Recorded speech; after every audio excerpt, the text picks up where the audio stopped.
All right, we're going to start with our editing basics lecture.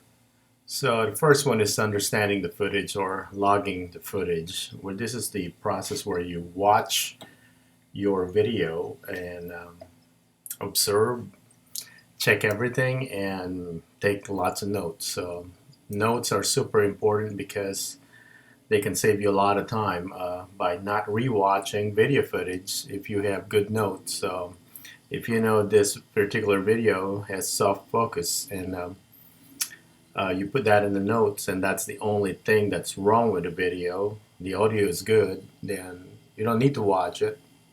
You know what you can get out of it. All right, so next one is the editing decisions, when to make a cut and why. And finally, just adding transitions and effects such as title, fades, and whatever special effects that you'll need for your shot. So we're going to start with understanding the footage or logging the footage. I'm going to switch to that one. All right, so understanding footage. These are not they're not enumerated, meaning there is no particular degree of importance. Some of them are more important than others, but I'm not putting that in a listed way where top one to bottom is more important. Okay, so we're going to start with focus and sharpness. So this is when you log your footage and watch your footage. What do you look for? Okay, knowing what you need to look for, then you can take notes. Those things are, again, very important. Okay, so let's start with focus and sharpness. So of all the, let's say it's scene one, take shot one, take one, and then they have all the way to take five. You're looking at those clips and then you rank them. You take notes, what's wrong with them, what's good about them, how's the audio, so on and so forth, right? So then you would look, for sharpness. You want to make sure that the focus puller, they're on point. There's no softness that's going in and out. So very important that everything is sharp, that needs to be sharp, especially the eyes. Focus or sharpness, even though you can do digital sharpness, it introduces new artifacts. So you want to keep your focus and sharpness, as real as it is, and not have to do it in post. Okay, so I mean, it seems quite obvious, but it's important that you actually know that your footage is in focus. You might pick a footage or a take that you really like, everything is going for it, and then it's just a little soft, and then it's noticeable when you actually edit that. All right, because all these things that we're doing right here, editing basics from understanding footage, is to make the ultimate goal of the seamless edit, meaning they're not going to see your cuts. They will see some cuts, but the idea is that everything is in its place and the edit is seamless. All right, so that's for focus and sharpness. Audio quality, really important. Is there a good volume? Is it low volume? Is it peaking? Is it starting to break? You're looking at audio quality. All right, do they put a dead cat or some sort of wind protection? Are you hearing a lot of hissing? Is there, kind of like my videos, they're pretty poor audio quality. So I mean, you're looking at that. It's not like you're not going to pick one. There's certain ways, again, to fix these things, but it also introduces new things. So you don't want to rely on fixing in post at all. You want this all done properly. So our job as editors, we're not going to be able to get, not unless you're Zack Snyder, of course. You're going to do a Snyder cut with the Justice League and you get a new one.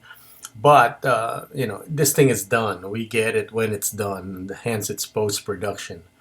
So we're just here to take notes and take notice of which one has good volume, which one has good audio, so that, if there's two or three competing footage that are all really good, and the only thing that can separate them is the audio quality from one recording to the next, then that's important that we take note of that and we'll know which one to pick. All right, exposure and hue temperature or color temperature. So properly exposed, overexposed, underexposed. We're looking at this. Again, we're marking all these things and taking notes. If an footage is overexposed, we can fix that at some capacity, especially if it's shot in raw video, but that's very uncommon because only big budget productions can really afford that. Even a small budget, you would struggle with a lot of raw video. It's just the sheer number of data that is in there. So if you're looking at again 2 or 3 competing takes or footage, and then you would make sure that the one with a proper exposure, because when you fix exposure when it's underexposed, you will introduce noise. If it's overexposed, there's you lose detail because there's certain things you can't recover, not unless it's a raw video. Okay. Also, if it's not raw video, then the color temperature or the white balance is super important. It's another thing that you have to shift in color and fix, and it will introduce other things when you try to correct that, because it will then needs another manipulation. All right, if you shot it in raw, there's no such thing as color balance or white balance. It's everything is set on the ingest of the footage. All right, so exposure, you will look for proper exposure, brightness. You can put it that way, proper luminance, and then correct white balance. All right, next is framing and composition. Framing and composition, you're just looking at, you're hoping here that your cinematographer or whoever's on camera, they know what they're doing. For framing, there's some kind of awkward framing on some shots. You take notes of that, in composition. If they're not using Fibonacci spiral or rule of thirds, there's some shots that are meant to be looking awkward because there's a purpose for that. You want the audience to know that something is wrong and whatnot. But if that's not the case, then you don't use those footage with some poor composition or framing, because it will introduce new idea to the audience that's not really there. It's just simple, simply bad composition, and it make it kind of like you're using a Dutch angle because you thought it was cool. It means something. It means something to the audience. It means something to the story. Something's wrong and all that stuff. But you didn't know about that. You just thought it was cool. And all right, so understanding proper composition and framing is important. And we take again notes of that one. Screen direction. So this is where, let's say your character is moving on the screen left to right, and right to left when they're trying to get lost or whatnot, or you're following a flow of direction that could really show you that this person knows where they're going. All right. So screen direction is that it's when you film, you want to make sure that the direction is constant. All right. As an editor, you look for that. So if they made a mistake and they switch the direction, you need to know and take notes so that you don't use those footage, or know when to use them when, let's say, they're finally lost or they got rid of who's ever tailing them regarding the footage. So it all depends on what's happening on the screen. Okay, so again, screen direction, we will look for that and we take notes. All right. So 180-degree rule. So this one would be, cinematographers' very basic mistake that they could pull, and it means you need more training. So 180-degree rule. So 180 degree is basically a straight line, and you have an imaginary line, or also they call this one the axis line. What it is that you would shoot everything in front of the line. You don't go past it. It simply means that you're positioning your character and planting them until you have to change something in the story that you'll be allowed to lift the position of your characters. So let's say Bob and Joe. Bob is on the left of the screen, Joe is on the right. Regardless, when we have a two-shot or over the shoulder or above, a high shot or a low shot, their position should be Bob always on the left, Joe on the right. It's when you cross that line that flips their position, okay? So we'll talk more about that in class and give a little bit more example. All right, 30-degree rule. This is when you're trying to avoid a jump cut, but you have to use, well, jump cut happens when you use two footage back to back that are very similar in framing using the same subject. Doesn't matter if they're similar in framing if you're using back-to-back footage of different subject, then it's not a jump cut. All right. However, let's say you have a medium close-up of your character, and then you have another medium close-up, but this time they're both good takes, and you can't use those back-to-back. Let's say your actor made a mistake about halfway, and you want to cut to the next take with a better performance on the second half of it, and you want to put those, you'll create a jump cut. It's like someone spliced the video and then snap it back. However, the 30-degree rule is that if this was shot with a 30-degree difference in framing or angle of your subject, you'll be able to use those and create a seamless edit. I am not a big fan of the 30-degree rule. I try to make sure that there's no confusion with the jump cut with my edit. So I still try and make, if you don't have any choice, that, of course I'll use it. But I would rather go with, let's say, a medium shot and not go with a close-up. So I know there's a big difference between the two framing, and it will create a more seamless cut. Even though those are two extreme in a way, very different framing, it will create a seamless cut. Okay. Matching angles and matching frames. All right, so you've probably seen this when there's a before and after, all right? So matching angle and frames, it's simply planning the shot, all right? So basically, as an editor, we're looking for this, and this is important that they pull this up properly. And matching angle, let's say there's a house and you're showing it during the day, and then you can dissolve to the exact same shot because the house position didn't move into a night shot. Okay, so you basically saying from night and day, or let's say from the 1950s there's a house and then exact same framing, and then you match the frame and angle to a modern day shot of the exact same house, and it will pop it like that. So really cool kind of transition effect too.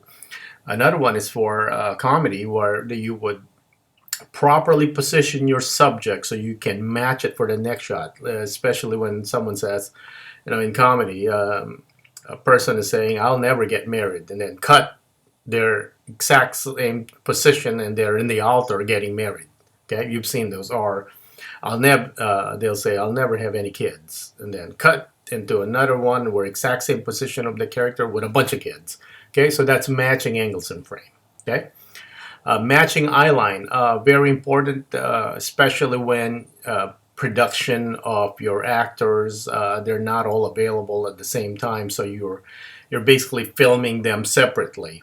So you need to be able to match the eyeline so that when they're talking to each other, even though you're only showing one character and another character, that they're looking at each other's eyes, and those are matched. So not one is looking way up or below the eyeline of the other character, which would make for a very, very awkward cut. And something's wrong, that there's a giveaway that they're not even there. Okay, so that's important. Of course, this is all shot.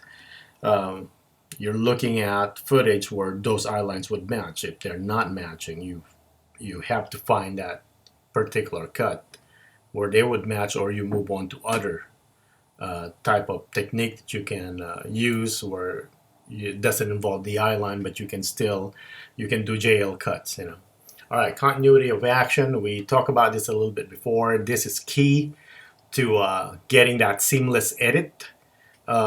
Basically, you cut between action, right? So if there's a punch, you don't cut on the actual impact of the punch. You cut before the punch, or if you can't do that, you let the punch happen and then you cut after the punch is delivered, not when on actual impact, right? So this is key to a lot of the success of seamless edit or seamless cut is to be able to cut between the action. All right. Continuity of dialogue. This is also important when it comes to splicing cuts, and you want to be able to deliver the audio continuously, seamlessly. All right. So a lot of this is JL cut, where you use the audio of one footage and you bleed it or you lead it into the next video so that there is no cut in dialogue. So a lot of this you will do in our Fairly Legal or Audi project, maybe. Fairly Legal, not necessarily. You can get all those cuts without get a seamless dialogue without doing any JL cut.